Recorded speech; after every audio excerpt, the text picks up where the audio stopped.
माझ्या सर्व लाडक्या बहिणी आणि माझ्या सर्व भावांनो, आज हा अतिशय आनंदाचा दिवस आहे की मुख्यमंत्री माझी लाडकी बहीण या योजनेची औपचारिक सुरुवात ही पुणे इथे होते.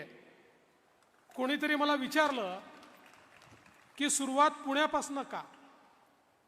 सुरुवात पुण्यापासून याकरता की ज्यावेळी परकीयांचं आक्रमण आमच्यावर होत होतं, आमचा महाराष्ट्र बेचिराख होत होता, त्यावेळी आई जिजाऊंनी याच पुण्यामध्ये सोन्याचा नांगर चालवून स्वराज्याची संकल्पना ही शिवरायांना दिली होती.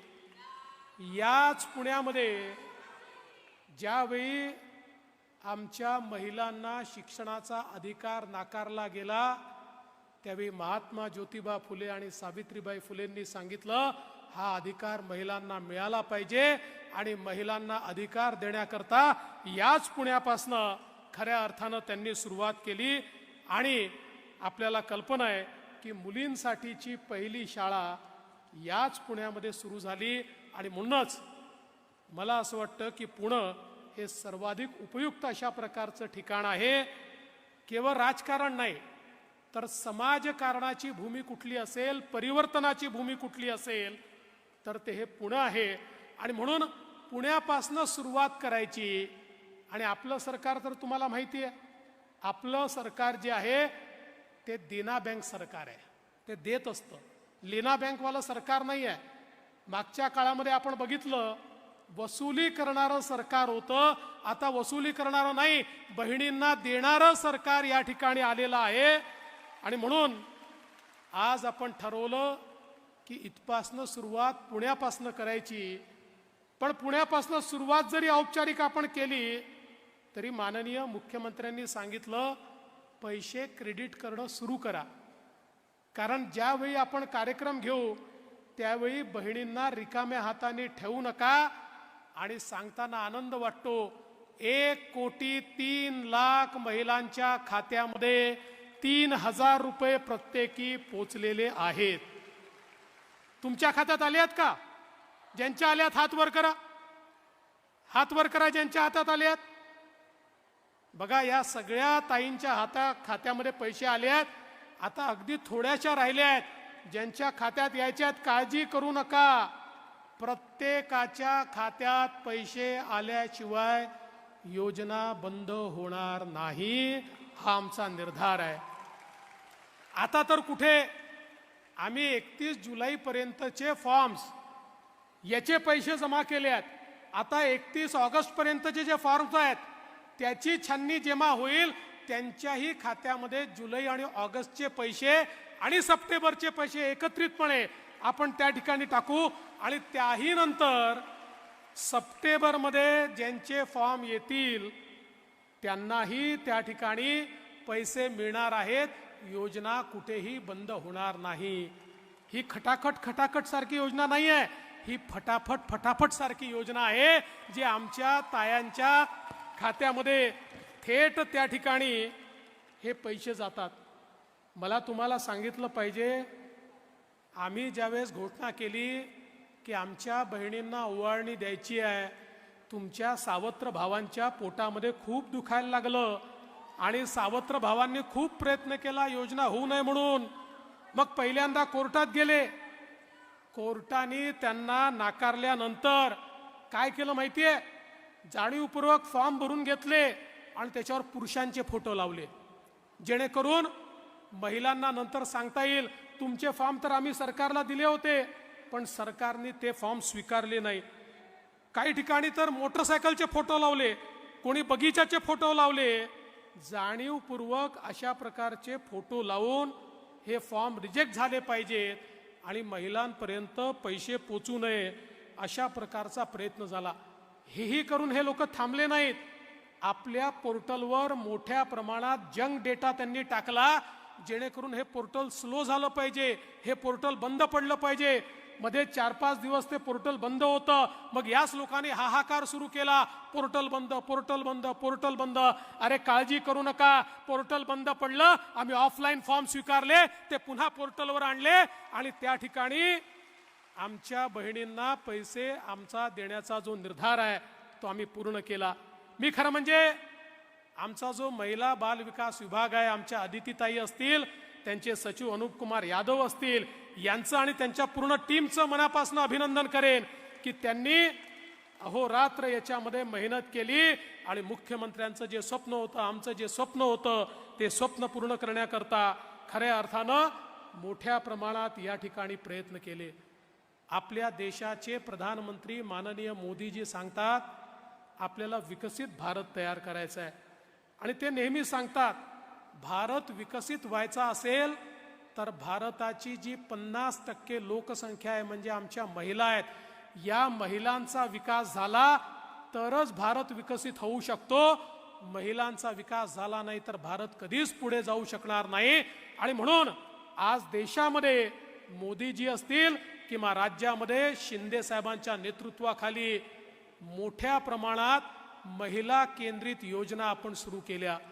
मग लखपती दीदी सारखी योजना असेल, आपली लेक लाडकी सारखी योजना असेल की ज्या योजनेमध्ये घरी जर मुलगी जन्माला आली, जन्माला आल्याबरोबर 5,000 रुपये, पहिल्या वर्गात गेली तर 5,000 रुपये, 7व्या वर्गात गेली तर 6,000 रुपये, 10व्या वर्गात पैसे, 11व्या वर्गात पैसे, असं करत 1,00,000 रुपये त्या मुलीला त्या ठिकाणी देण्याची आपली योजना असेल. किंवा खऱ्या अर्थानं आमच्या लाडक्या बहिणींना 1,500 रुपये देण्याची योजना असेल, फी माफीची योजना असेल, रोजगाराची योजना असेल. या सगळ्या योजनांच्या पाठीशी काय आहे? एकच उद्देश आहे की या राज्याच्या अर्थव्यवस्थेच्या मुख्य धारेमध्ये आमच्या महिलांना पूर्ण भागीदारी मिळाली पाहिजे. ज्या महिला समर्थपणे घरी चालवतात, ज्या महिला समर्थपणे आपल्या मुलांनाही वाढवतात, ज्या महिला बाहेर शेतीवरही काम करतात, ज्या महिला पडेल ते काम करतात, ज्या महिला सर्व प्रकारच्या नोकऱ्या करतात आणि तरी देखील आपला संसार सांभाळतात, अशा महिलांना जर आम्ही अर्थव्यवस्थेच्या केंद्रात आणलं तर या महाराष्ट्राची अर्थव्यवस्था इतक्या वेगानं वाढेल की कोणीही आपल्याला थांबवू शकणार नाही. म्हणून हे महिला आर्थिक विकास धोरण आज आपण या ठिकाणी सुरू केलेलं आहे. आणि एका गोष्टी करता माननीय मोदीजींना मला धन्यवाद द्यायचे आहेत. आपण बघा, पूर्वी सरकारी योजना आणली की ती योजना दलालांची योजना व्हायची. कोणीतरी तुमच्या करता ठेवलेले पैसे, मग यातनं 10% मला दे, 15% मला दे. पण मोदीजींनी डीबीटीची सोय उपलब्ध करून दिली. आधार, बँक अकाउंट आणि मोबाईल असा त्रिशूळ तयार झालाय की थेट आमचे मुख्यमंत्री महोदय बटन दाबतात आणि तुमच्या खात्यामध्ये पैसे जातात. आता कोणीही दलाली मध्ये खाऊ शकत नाही. अरे 1 कोटी महिलांना त्यांच्या खात्यात पैसे गेल्यानंतर आमची एकही बहीण हे म्हणणार नाही की कोणाला आम्हाला 1 पैसा याच्याकरता द्यावा लागला. सगळ्यांच्या खात्यात थेट पैसे गेले. दलालांचा धंदा आम्ही बंद केलेला आहे आणि थेट तुमचे भाऊ तुमच्याकरता तुमच्या खात्यामध्ये पैसे या ठिकाणी देत आहेत. ही गोष्ट देखील खरी आहे. आता अनेक गोष्टी सांगण्यात येतात. मग पहिल्यांदा सांगितलं 1,500 रुपयात तुम्ही काय महिलांना विकत घेता का? अरे नालायकांनो, आईचं आणि बहिणीचं प्रेम हे जगातली कुठलीही संपत्ती विकत घेऊ शकत नाही. हे प्रेम अनमोल आहे, हे बहुमोल आहे. हे जे प्रेम आहे हे ईश्वराने असं तयार केलं आहे की या प्रेमापासनं कोणीही वंचित राहत नाही आणि या प्रेमाला कोणीही खरेदी करू शकत नाही. ही तर खऱ्या अर्थानं एक प्रकारे आमच्या माता भगिनींच्या प्रती आमची कृतज्ञता आहे की तुम्ही आमचा जो सांभाळ करता, तुमचं जे प्रेम आहे, तुमचा जो आशीर्वाद आहे, तुमची जी साथ आहे, त्यामुळे आम्हाला यश मिळतं. आणि म्हणून या यशाच्या प्रती एक प्रकारची आपली ओवाळणी म्हणून हा कार्यक्रम आम्ही घेतोय. पण जे लोक सोन्याचा चमचा तोंडामध्ये घेऊन जन्माला आले त्यांना 1,500 रुपयाचं मोल कधीच समजू शकत नाही. हॉटेलमध्ये गेल्यानंतर जे 2-2 हजार रुपयाची टीप देतात कारण खिशामध्ये खूप कमवलेला माल आहे, त्यांना 1,500 रुपयाचं मोल समजू शकत नाही. पण महिन्याच्या शेवटी आमची जी भगिनी त्या ठिकाणी महिन्याच्या खर्चाचा मेळ घालता घालता आपला घाम गाळते आणि विचार करते, आता या महिन्यात पोराचं करायचं की मुलीचं करायचं, स्वतःचा तर कधी विचारच करत नाही. त्या माझ्या मायमाऊलीला 1500 रुपये काय असतात, त्याचं मोल काय असतं हे निश्चितपणे समजतं. आणि म्हणूनच आमच्या या कोट्यावधी मायमाऊली आम्हाला आशीर्वाद देत आहेत. तुम्ही कितीही या ठिकाणी आम्हाला दूषणं दिली तरी देखील जोपर्यंत माय माऊलीचा आशीर्वाद, बहिणींचा आशीर्वाद आमच्या पाठीशी आहे, आमचं कोणी काही वाकडं करू शकत नाही. पण अजितदादा म्हणाले, खरंय, मी आपल्याला सांगू इच्छितो, ज्यावेळी मी मुख्यमंत्री होतो आणि मुख्यमंत्री पदावर असताना अनेक योजना सुरू केल्या, आणि मुख्यमंत्री पदावरनं मी गेल्यानंतर ज्यावेळेस महाविकास आघाडीचं सरकार आलं, त्या सरकारने काय केलं, सगळ्यात पहिल्यांदा मी सुरू केलेल्या सगळ्या योजना सगळ्या बंद केल्या. एकही योजना त्यांनी सुरू ठेवली नाही. आज माननीय मुख्यमंत्र्यांच्या नेतृत्वात इतक्या चांगल्या योजना आपण सुरू केलेल्या आहेत. पण बंधू भगिनींनो, उद्याच्या काळामध्ये आपलं काही चुकलं, काही चुकीमुळे जर विपरीत अशा प्रकारचे परिणाम आले, सगळ्यात पहिलं काम काय होणार, सगळ्यात पहिलं काम हे करतील मुख्यमंत्री एकनाथराव शिंदेजींच्या नेतृत्वात सुरू झालेल्या सगळ्या योजना हे बंद करतील. एकही योजना हे चालू देणार नाहीत. आणि दुसरं मी तुम्हाला सांगतो की आज यांनी पहिल्यांदा सांगितलं 2-3 महिने पैसे मिळतील, मग पैसे मिळणार नाही. पण मला सांगताना आनंद वाटतो, आमच्या अजितदादांनी अर्थसंकल्पामध्ये मार्च पर्यंतची पूर्ण व्यवस्था करून ठेवलेली आहे. आणि तुम्ही आम्हाला पुन्हा आशीर्वाद दिला की पुन्हा पुढच्या मार्च पर्यंत, 25 पर्यंतची, 26 पर्यंतची व्यवस्था, मग 27 पर्यंतची व्यवस्था. खरं म्हणजे आपल्याला बजेटमध्ये एका वर्षाचेच पैसे ठेवता येतात, म्हणून एका वर्षाचे ठेवले.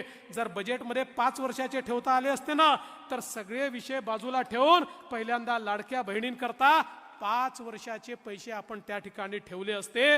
आणि म्हणून मी आपल्याला एवढंच सांगतो, आम्ही प्रामाणिक लोक आहोत. आज तुम्ही बघा, ज्या राज्यांमध्ये आपलं सरकार आहे तिथे योजना चालू आहेत.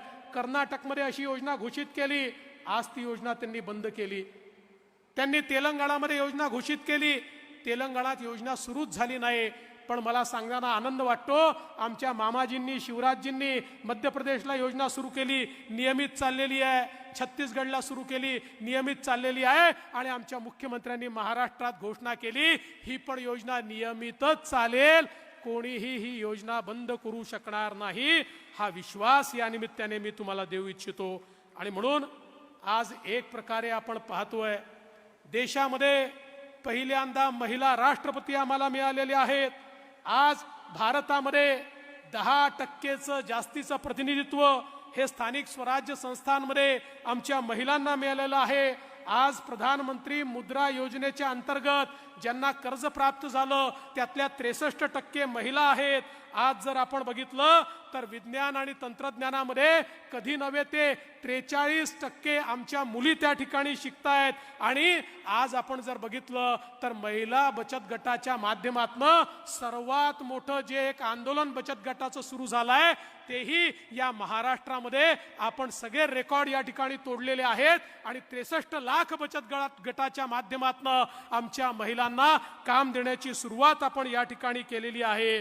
त्यामुळे आज महिलांना अधिकारिता मिळते आहे, हे खरं आहे. महिलांना अधिकारिता मिळत असताना अनेक लोकांच्या पोटात दुखतं, पुरुषांच्याही पोटात दुखतं. कारण त्यांना असं वाटतं, इतके वर्ष आपण सत्ता गाजवली, आता या आपल्या पुढे जातील. पण पुरुषांना मी सांगून देऊ इच्छितो, आता महिलांना कोणीही थांबवू शकत नाही. देशाच्या प्रधानमंत्र्यांनी निर्णय घेतलाय, पुढच्या सगळ्या निवडणुकांमध्ये देशाच्या संसदेत आणि देशाच्या विधानसभेमध्येही महिला राज येणार आहे. त्यामुळे आता महिला करतील, महिला ठरवतील, तीच दिशा येणार आहे. आणि म्हणून आम्ही देखील या ठिकाणी आमच्या माता भगिनींच्या पाठीशी उभे आहोत. आणि मुख्यमंत्र्यांच्या नेतृत्वात हे कार्य या ठिकाणी चाललेलं आहे. मला या गोष्टीचा देखील आनंद आहे आज केंद्र सरकार इतक्या मोठ्या प्रमाणात आपल्याला मदत करते आहे. केंद्र सरकारने कालच पुण्याची मेट्रो असेल, ठाण्याची मेट्रो असेल, त्याला या ठिकाणी मान्यता दिली. वेगवेगळ्या प्रकारच्या योजनांना केंद्र सरकारची मान्यता मिळते.